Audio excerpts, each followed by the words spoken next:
Bom dia, meus amados e queridos irmãos, meu querido ouvinte. Praticamente encerramos já mais um mês do ano de 2021, dia 31 de outubro. Eu creio que passamos assim, quase que igual ao ano passado, já estávamos na pandemia, esse ano também. Mas eu creio que Deus tem guardado cada um de vocês. Se vocês estão aqui, estão me ouvindo, é porque Deus esteve e está com vocês. E eu espero que Deus continue abençoando a vida de cada um de vocês, em especial agora que nós vamos estudar a palavra dele, que Deus possa falar aos nossos corações. Eu gostaria de orar primeiro, antes de nós iniciarmos nossos estudos. Vamos orar? Deus, nós te agradecemos porque o Senhor é bom e a tua palavra diz que a tua bondade, a tua misericórdia duram para sempre, Pai. E nós te agradecemos, Deus, porque se não fosse a tua graça, a tua misericórdia, o teu amor, Deus, nas nossas vidas, nos sustentando cada dia, Senhor, o que seria de nós? Muito obrigado, Pai, porque o Senhor cuida de nós. Nós nem sabemos de quantas coisas nós precisamos muitas vezes, mas o Senhor está sempre pronto a nos orientar e a nos ajudar. Mesmo nos problemas, nas dificuldades, o Senhor sempre está conosco, Pai. E isso é motivo de nós louvarmos o teu nome, de nós te agradecermos ao Senhor. E nós estamos agora agradecendo ao Senhor por tudo isso. Mas também nós somos necessitados de ti, nós somos carentes do Senhor, nós dependemos totalmente do Senhor. Então nós pedimos que nas horas das nossas dificuldades, o Senhor esteja conosco, Pai. Eu não sei qual a dificuldade da pessoa que está ouvindo esta oração, está nos acompanhando, mas o Senhor sabe. Eu quero pedir por cada um, Senhor, as necessidades básicas como alimentação, a saúde, casa, emprego, que o Senhor possa continuar cuidando de cada um, Senhor. E muito obrigada porque o Senhor tem estado conosco. Pedimos também que o Senhor continue falando aos nossos corações neste momento, que estaremos estudando a Tua Santa Palavra. Nós oramos assim em nome de Jesus. Amém. Muito bom, eu sou a Tereza Brás e nós estamos estudando os Evangelhos. Estamos estudando o livro de Lucas. Já estamos hoje iniciando o capítulo 13. Dos capítulos 12 até o capítulo 16 é a sexta sessão de Lucas. E nesses capítulos, Lucas escreve sobre os ensinos de Jesus. E nós sempre temos dito que Lucas apresenta Jesus como filho do homem. E aqui nós vamos então encontrar novos ensinos de Jesus para os fariseus, para os discípulos. Jesus ali ensinando a multidão. No capítulo 12, Lucas apresentou algumas falhas da nação judaica e que eles sabiam discernir o tempo, quando ia chover, quando não ia chover, quando tinha sol, quando não tinha sol.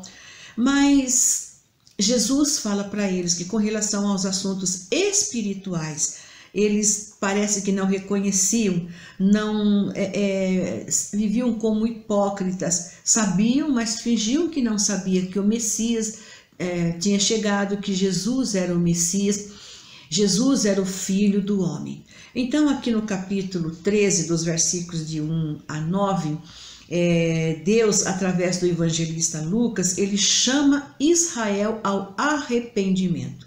Desde o princípio, o que conta para Deus é um coração arrependido.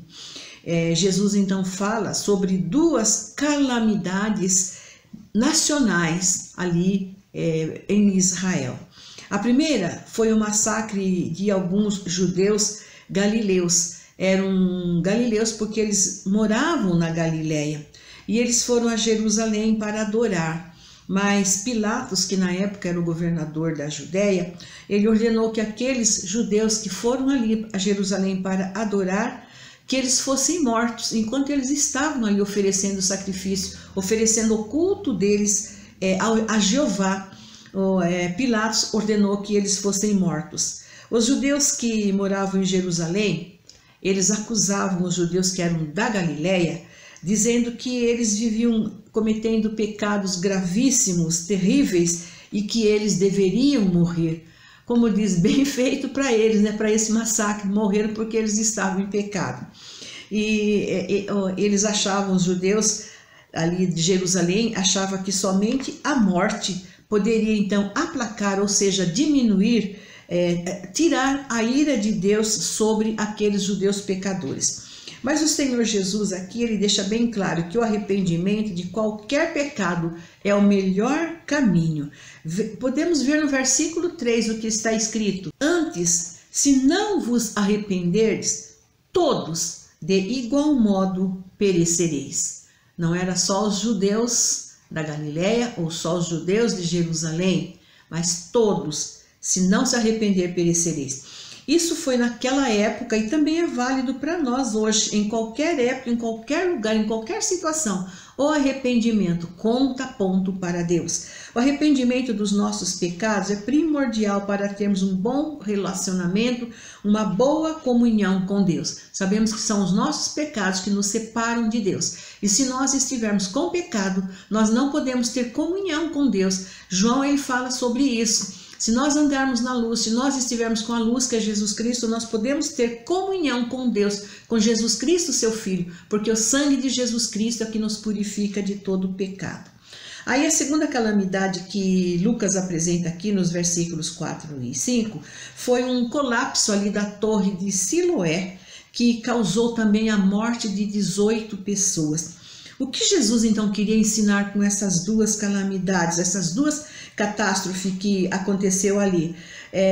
Que elas não deveriam ser interpretadas como julgamento contra a maldade, pois os judeus de Jerusalém, como eu falei, eles estavam acusando o povo, acusando os outros compatriotas seus de que aquela catástrofe, aquela calamidade era uma maneira de Deus julgar, de Deus castigar o povo. Mas nem sempre é assim.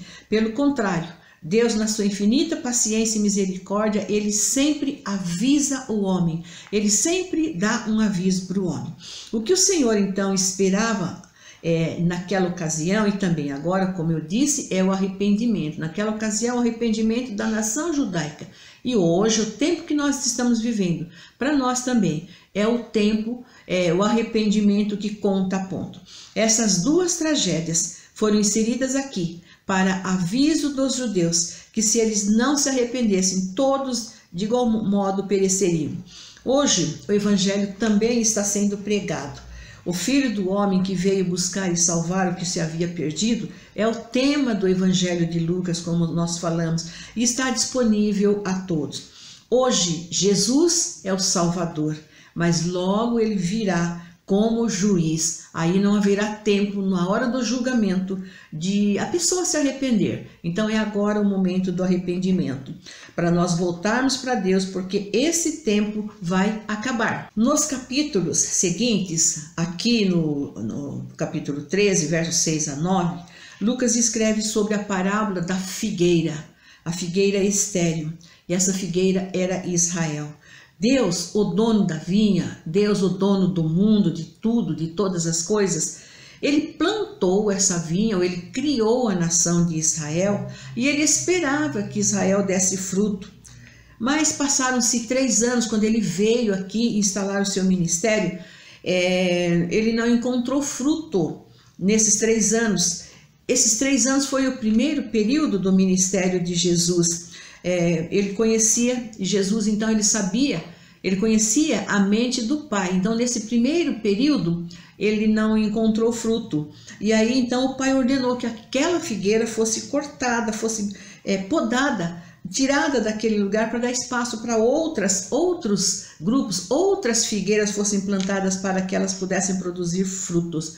Mas Jesus, o Filho de Deus, o viticultor, ele disse: dá mais uma chance. No final de 1 ano, se a figueira não produzir, então ela seria cortada.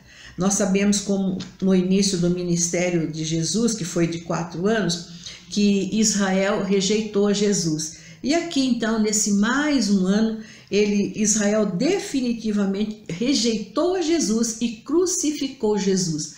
Já vimos, já estudamos lá em Mateus que durante todo o ministério de Jesus, ele era rejeitado por Israel. Israel sofreu castigo quando a sua capital, Jerusalém, foi destruída e o povo foi espalhado. Nós falamos há pouco sobre a importância do arrependimento e sobre a paciência de Deus. E aqui, mais uma vez, nós vimos que Deus ele continuou paciente e continua paciente com Israel e também para com as nossas vidas. Agora nós vamos ver nos versículos de 10 a 13 do capítulo, capítulo 13, de 10 a 17, e no capítulo 14, de 1 a 6, uma outra questão que os fariseus sempre gostavam de fazer alguma coisa para pegar Jesus em alguma falha. A questão do sábado. Esses dois textos, eles informam que Jesus, no sábado, ele foi à sinagoga, na casa de um dos chefes dos fariseus. E Jesus curou uma mulher encurvada que, há 18 anos, ela sofria de uma curvatura na espinha dorsal. Ela era totalmente deformada e de modo nenhum aquela mulher podia se endireitar. Eu creio que vocês já viram. Eu tenho uma cunhada, uma pessoa na família que ela tem problema na coluna e ela é bastante encurvada, assim, cada ano que passa ela está se encurvando mais. E eu fico pensando, quando eu converso com ela, eu fico vendo a dificuldade dela. Ela está ficando até pequenininha, porque ela não tem esse problema na coluna. E aquela mulher, há 18 anos, ela sofria. E era um sábado e Jesus estava ali. Então, o que fazer, né? Jesus, ele diz àquela mulher: estás livre da tua enfermidade. E aí Jesus colocou a mão sobre ela, e aquela mulher imediatamente se endireitou e começou a glorificar a Deus. Olha Jesus aqui, quebrando a lei dos judeus. Nós vamos ver. Novamente, no sábado, Jesus vai à casa de um fariseu para lanchar com ele. E ali ele encontra um homem hidrópico. Ele sofria de uma doença chamada hidropsia, ou seja, o acúmulo de água, de líquido no corpo, nos tecidos do corpo, especialmente nas partes de cavidades do corpo. Interessante que esse episódio somente Lucas registra. E Jesus, então, para chamar a atenção dos doutores da lei, dos religiosos, ele faz uma pergunta para eles: é lícito curar no sábado ou não? Bem, a lei de Moisés, ela não proibia curar no sábado. Se vocês tiverem oportunidade, depois vocês leiam lá no Velho Testamento o que a lei diz a respeito do sábado. Vocês podem procurar em Êxodo 20, versículos de 8 a 11, 23, 12, Levítico 23, 3, Ezequiel 20, 12 e muitos outros textos que falam sobre o trabalho ou não no sábado. O judeu, ele não podia trabalhar no sábado. Nem ele, nem a sua casa, nem os seus servos, eles não poderiam trabalhar no sábado, porque a lei prescrevia que não poderia trabalhar no sábado. Porém, a tradição dos anciãos, a tradição é um conjunto de ensinos e não propriamente a lei. E era uma tradição que poderia ser aplicada em casos especiais. E essa lei, então, essa tradição dos anciãos, ela de certa forma ela proibia o tratamento médico no sábado, a cura no sábado. Mas se fosse assim um caso que houvesse risco de vida, fosse um problema assim sério, aí poderia sim feito no sábado.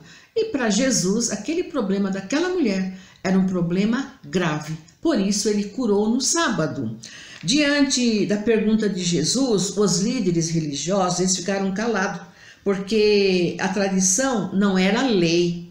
Jesus curou o homem e deixou aquele homem ir, mas os religiosos judeus, lembro que Jesus lembrou a eles que quando um animal dele caía no poço, eles iam e tiravam aquele animal. Então, por que não usar de misericórdia, de compaixão para aquele homem doente, para aquela mulher doente, para qualquer pessoa que estivesse doente, estivesse necessitado? Eles não responderam nada. Jesus, então, ele prossegue curando para frente. Nós vamos ver aqui em Lucas mesmo, que ele continuou curando as pessoas, continuou fazendo os seus milagres. Mas eu quero também destacar no capítulo 14, de 7 a 32, o ensino de Jesus sobre os religiosos daquela época e também a nós, na verdade. Tanta coisa que eles faziam por religiosidade, mas na hora de praticar mesmo era difícil para eles praticarem. Então, aí Jesus vai contar várias festas, história de várias festas, várias reuniões festivas.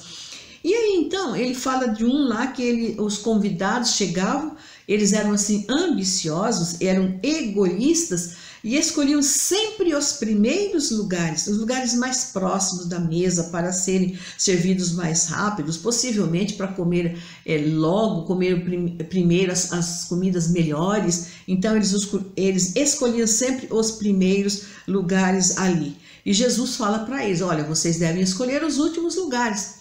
Curar no sábado eu não posso, mas aqui vocês vêm para escolher sempre os primeiros lugares. Aí uma outra coisa que Jesus ensina também é sobre a humildade, para que eles sentassem no último banco e para esperar, se fosse convidado para ir para o primeiro banco, aí sim, aí eles poderiam ir para o primeiro banco, mas eles deveriam então ser humildes, começar a sentar sempre nos últimos bancos. Lá no finalzinho, no capítulo 13, no versículo 30, Jesus ele fala falando sobre essa humildade, ele fala que muitos dos primeiros eles serão os últimos e os últimos serão os primeiros. Então é melhor às vezes você chegar a ser o último e esperar ser convidado para ser o primeiro, que você querer ser sempre o primeiro e depois então ter que sair da posição onde você estava para voltar para uma posição no último lugar. A terceira coisa que Jesus ensina também ali nesses versículos é que os convidados ou a lista para se fazer um convite deveria começar pelos pobres, aleijados, pelos mancos, pelos cegos, e então serás feliz porque eles não têm como retribuir. Normalmente nós gostamos de convidar as pessoas que nós amamos, que nós queremos para que estejam perto da gente, talvez aqueles limpinhos, né? Mas aqui Jesus fala quem seriam então esses convidados, aqui num dos versículos que nós lemos aqui também. Mas os amigos, os irmãos, os ricos, os parentes, vocês não vão convidar, para que eles não lhe retribuam. Mas por que Jesus então passa esses ensinos aos principais dos fariseus e os escribas ali?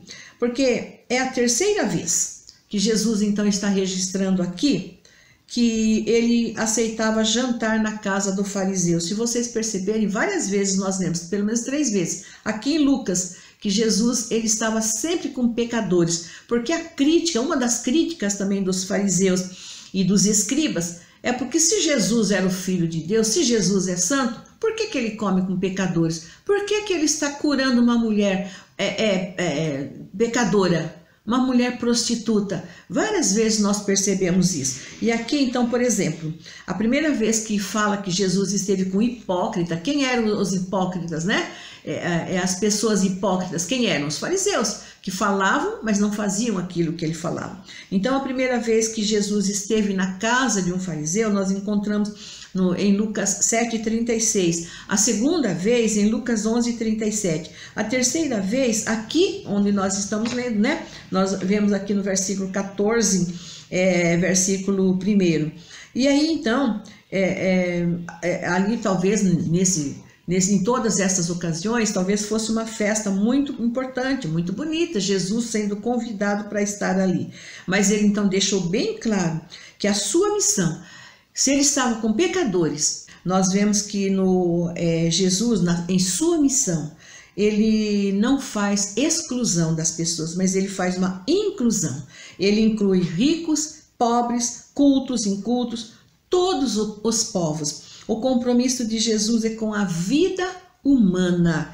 E é isso que ele quer para as nossas vidas também. Que nós, como igreja do Senhor Jesus, nos comprometamos, que possamos fazer um compromisso com as pessoas de buscar não só os ricos ou as pessoas que têm assim, nós temos uma amizade com elas, mas buscar aqueles que estão perdidos. E nós vamos ver logo mais à frente também a história de coisas perdidas que Jesus veio buscar. Os costumes religiosos, a tradição dos anciãos e dos fariseus, as leis judaicas não podem ter precedência. A missão de Jesus deve estar sempre em primeiro lugar. Essas coisas podem, a tradição pode ajudar sim, mas não deve ser prioridade. A prioridade é ir a Jesus, é renunciar às coisas deste mundo para ser o seu discípulo. O verso 14, no capítulo 14, 34, Jesus usa a figura do sal para dizer que o seu discípulo, como nós já estudamos, nós somos sal e luz do mundo. O sal, ele é muito bom, mas se misturado com várias formas de impureza, ele se torna insípido, daí ele não presta para mais nada, nem para fazer a fertilização da terra. Mas o cristão, como sal da terra e como luz do mundo, ele recebeu a incumbência de ir por todo o mundo. E também aqui em Lucas nós vemos que ele também reforça. Nós já vimos em Mateus, em Marcos, e aqui em Lucas ele também reforça. Veja nos versículos de 15 a 24, que o Senhor fala para aqueles servos, o Senhor orienta, falando para os fariseus, falando para os escribas, e também para os seus discípulos. Sai pelos valados. Ele conta aquela parábola, né, da grande ceia, e aí ele fala assim para eles: saiam, vão para os valados, pelos caminhos, força-os a entrar, para que a minha casa se encha. Deus, o Pai Celestial, Ele quer que a sua casa esteja sempre cheia, que o cristão tenha parte nesse desejo de Deus, que nós como cristãos possamos atender esse desejo de Deus. Agora nós vamos ver aqui no capítulo 15, as três parábolas de algo ou pessoa perdida. Eu sei que vocês já conhecem, principalmente a parábola do filho pródigo, vocês já conhecem, é muito conhecida. Mas nós vamos rapidamente recapitular algumas coisas, tá bom? Então, são 3 parábolas que Jesus contou aqui, que Lucas escreveu. A ovelha perdida, a dracma perdida e o filho pródigo perdido. Como nós vimos nos capítulos anteriores, os fariseus e os escribas, eles se ressentiam pelo fato de Jesus dar atenção às pessoas declaradamente pecadoras, pessoas com problemas morais, sociais, problemas financeiros. Jesus sempre deu atenção a estas pessoas. Aqui, no capítulo 15, nós lemos que os fariseus e os escribas, logo no começo aqui do capítulo 15, que eles murmuraram. Eles acusaram Jesus por estar conversando, dando atenção aos pecadores e comer com eles. Nós já vimos aqui que 3 vezes Jesus foi à casa dos fariseus, né? E eles murmuraram, mas Jesus, ele veio exatamente para buscar e salvar aquele que se havia perdido. Já comentamos de que o foco de Lucas era sobre a vida de Jesus, apresentá-lo como filho de Deus que veio para buscar e salvar aquele que se havia perdido. Então agora Jesus conta essas 3 parábolas de algo que se perdeu. Lucas termina o capítulo 14, versículo 35, e ele diz assim, um versículo bem curto, mas de muita importância para nós. Quem tem ouvidos, ouça. Ou seja, para ouvir, ouça, preste atenção, que às vezes nós ouvimos, mas não ouvimos. Ouvimos, mas não gravamos aquilo que ouvimos. A minha mãe, quando nós éramos crianças, ela chamava a atenção da gente, e eu creio que vocês, talvez um pouquinho mais assim experimentado na vida, vão lembrar do que eu vou falar. Minha mãe falava assim, ela chamava a atenção da gente, ela orientava a gente saía dali e fazia totalmente diferente. Então ela falava assim, que nós ouvíamos com o ouvido, entrava por um ouvido e saía pelo outro ouvido, porque a gente não prestava atenção. Ela acabava de falar, a gente estava fazendo tudo ao contrário daquilo que ela falou para a gente. Então é isso que Jesus estava dizendo ali. Quem tem ouvido para ouvir, ouça. Preste atenção. E aí ele conta então essas 3 parábolas e nós vamos ver a primeira, que é da ovelha perdida. Os publicanos e pecadores aproximaram-se de Jesus. Novamente, Jesus ali com os publicanos, nós já vimos, já estudamos, sabemos quem eram os publicanos, e os pecadores. E o que eles foram fazer ali? Eles foram para ouvi-lo. Eles têm ouvido, então eles vão ouvir. Mas diante das acusações, das murmurações dos fariseus e dos escribas, Jesus ele contou essa parábola. Se a ovelha se perder, o cuidador vai procurá-la até achá-la. E achando, ele se alegra muito, ele carrega no colo, cheio de júbilo, porque ele achou aquela ovelha perdida. Veja que interessante. O homem é o Senhor Jesus Cristo. Ele fala ali do homem, né? Então, esse homem é o Senhor Jesus Cristo, que é o pastor. As 99 ovelhas perdidas, elas tipificam os escribas e os fariseus, que ouviam, como eu sempre tenho dito, mas não praticavam aquilo que eles ouviam. E essas 3 parábolas foram dirigidas exatamente aos fariseus e aos escribas. Eles estavam totalmente perdidos, quanto os publicanos e os pecadores. Eles acusavam os pecadores e os publicanos, mas eles também, embora conhecendo a lei, mas eles também estavam perdidos, porque eles eram orgulhosos demais para ouvir aquilo que Jesus estava ensinando para eles. Por isso, Jesus, o bom pastor, os deixou no deserto.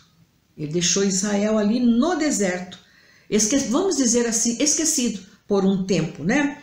E foi em busca daquela única ovelha que se perdeu. Essa que se perdeu, ela pode tipificar, então, o cobrador de impostos, publicanos. Ela pode tipificar qualquer um outro pecador, talvez até nós mesmos pecadores. Então, o pastor, quando acha essa ovelha perdida, ele leva para casa. Israel ficou ali no deserto, mas essa ele leva para casa, um lugar de privilégio, de intimidade, inclui na família, né? Casa traz a ideia de uma família. O pastor reúne amigos, vizinhos para celebrarem, se alegrarem juntos, porque a ovelha perdida foi achada. Da mesma forma aconteceu com a dracma perdida, nos versos 8 a 10 do capítulo 15.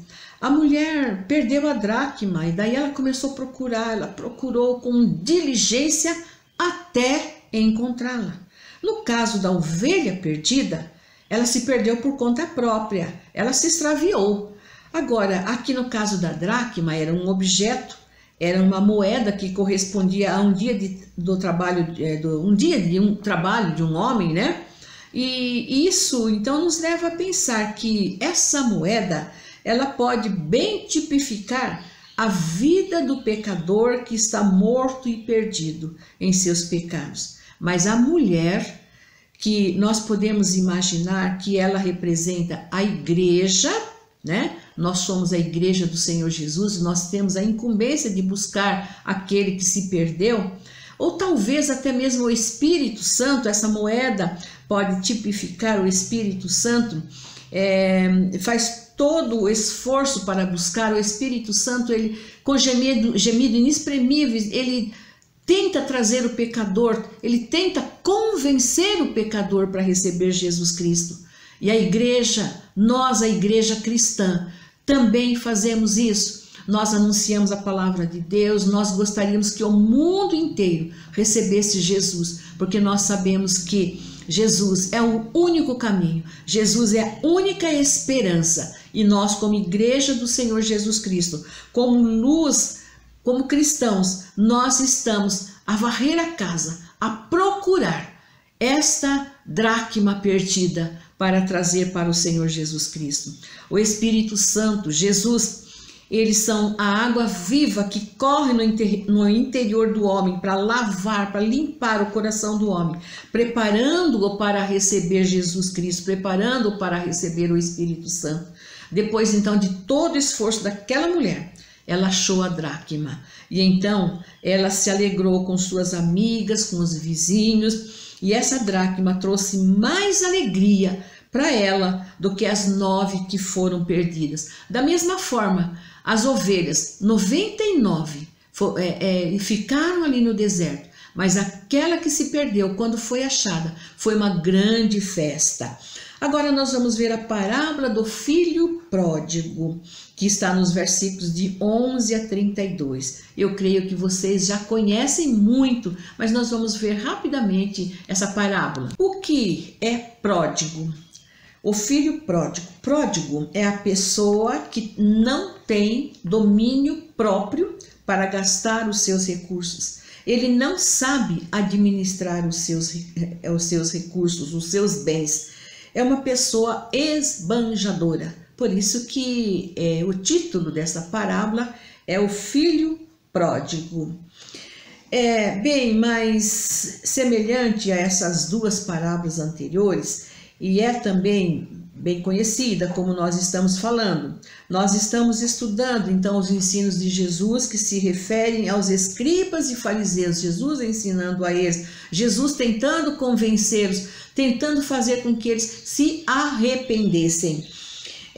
Alguns estudiosos dizem que consideram, que o filho mais moço represente o pecador arrependido e o filho mais velho representa os escribas e fariseus que eram duros quanto ao arrependimento e à humildade. O filho mais jovem é conhecido como pródigo, como nós falamos, e então ele pediu a parte da herança dele para o pai, saiu para esbanjá-la, e ele saiu para o mundo gastando, tinha dinheiro, então ele saiu gastando, ele gastou tudo, mas teve um momento que ele ficou sem dinheiro. E agora? Esbanjou, e agora? Aí ele foi trabalhar numa fazenda para cuidar de porcos. Um serviço muito desgostoso, um serviço humilhante para qualquer judeu. O judeu não gostava de porco, nem carne de porco eles podiam comer. Lá ele passou fome naquela fome, naquele momento de fome, ele caiu em si. E aquela fome tornou-se uma bênção na vida daquele moço, pois levou-o a refletir que na casa do seu pai ele tinha abundância de pão, tanto para ele como para os empregados. E aí então o que ele fez? Caindo em si, ele falou: eu vou voltar para a casa do meu pai. E ele tomou a decisão de voltar para a casa do pai. Aí ele estava voltando, próximo da casa, uma distância que deu para o pai ver e reconhecer que era seu filho. O pai o avistou. O pai encheu-se de compaixão e o pai correu ao encontro dele. E o pai o abraçou e o pai o beijou.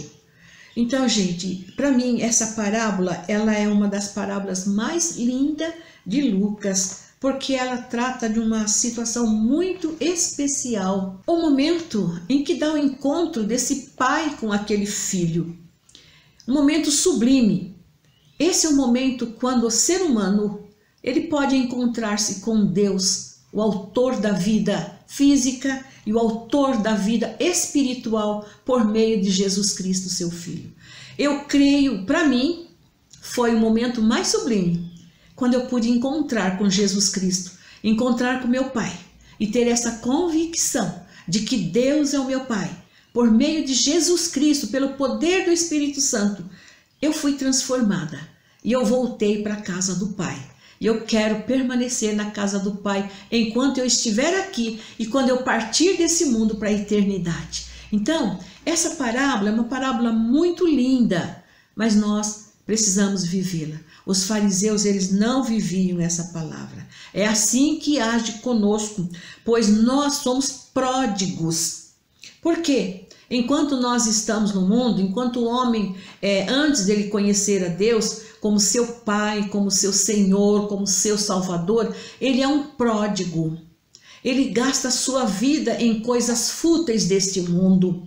Ainda que ele tenha um bom comportamento, ainda que ele seja honesto, mas se ele está esbanjando a sua vida longe de Deus, a nossa vida é um tesouro, é o maior bem que Deus deu para mim e para você, a nossa vida física, porque é o tempo que Deus está dando para nós nos arrependermos. Lembra do arrependimento que eu falei agora há pouco?